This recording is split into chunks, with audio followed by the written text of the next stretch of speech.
মহাগ্রন্থ পবিত্র আল কোরআন মুখস্থ করা এটা একটা কিন্তু বড় ভাগ্যের বিষয়। মহাগ্রন্থ পবিত্র আল কোরআনটা মুখস্থ করা কি একটা ভাগ্যের বিষয়। 30 পারা কোরআন সিনার মধ্যে, 30 পারা কোরআন মাজিদ সিনায় ধারণ করা সহজ কথা নয়, এটা একটা কঠিন। মহাগ্রন্থ পবিত্র আল কোরআন মুখস্থ করা যেমন ভাগ্যের বিষয়, তেমন এটা কিন্তু একটা কঠিন ব্যাপার। 30 পারা যে কোরআন, এই কোরআন শরীফটা সিনার মধ্যে ধারণ করা কিন্তু কি সহজ? এত সহজ নয়। এই যে ছোট ছোট বাচ্চারা হেফজখানার মধ্যে, মাদ্রাসার মধ্যে পড়াশোনা করতেছে, দিন রাত পড়াশোনা করতে করতে করতে করতে তারা অনেক কষ্ট করে কিন্তু এই কোরআন শরীফ, পবিত্র কোরআন শরীফ সম্পূর্ণ কিন্তু তাদের সিনায় ধারণ করে থাকে।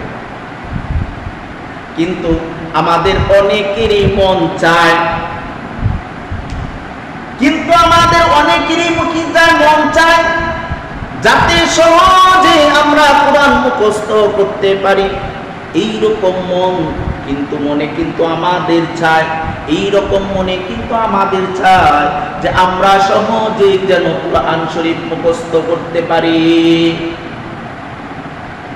সেই পবিত্র মহাগ্রন্থ পবিত্র আল কোরআন, সম্পূর্ণ পবিত্র আল কোরআন, 30 পারার সম্পূর্ণ আল কোরআন যদি আমার সিনার মধ্যে যদি আমি ধারণ করার ইচ্ছে পোষণ করে থাকি, সহজ পদ্ধতিতে যদি আমরা সিনার মধ্যে ধারণ করার ইচ্ছা পোষণ করে থাকি, তাহলে মহান আল্লাহ রাব্বুল আলামিনের কাছে আমরা যদি দোয়া করি, আমরা যদি চাই, সাহায্য প্রার্থনা চাই, তাহলে মহান আল্লাহ রাব্বুল আলামিন অবশ্যই আমাদেরকে সাহায্য করবেন।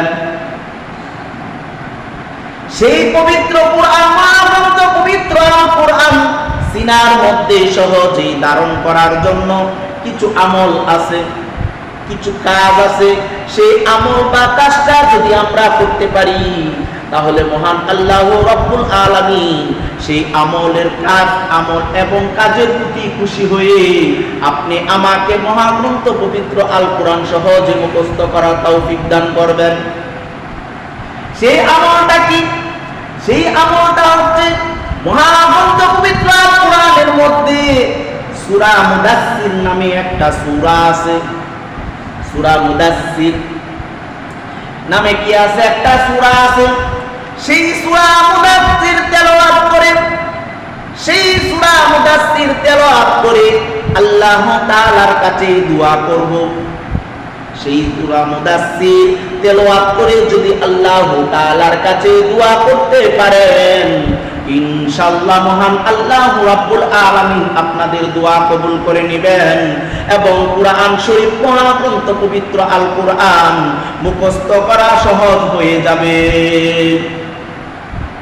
কিয়ামত মহাগ্রন্থ পবিত্র আল কোরআনের মধ্যে যে সূরা আছে, সূরা মুদাসসির, সেই সূরা মুদাসসিরটা তেলাওয়াত করে যদি মহান আল্লাহ রাব্বুল আলামিনের কাছে সাহায্য প্রার্থী হই, মহান আল্লাহ রাব্বুল আলামিনের কাছে দোয়া করি, তাহলে ইনশাআল্লাহ আল্লাহ রাব্বুল আলামিন আপনার এবং আমার সকলেরই কি করবেন? আল্লাহ তাআলা তখনই দোয়া কবুল করে নেবেন এবং সহজেই কি করা যায়? কোরআন শরীফ মুখস্থ হওয়ার তৌফিক দান করবেন।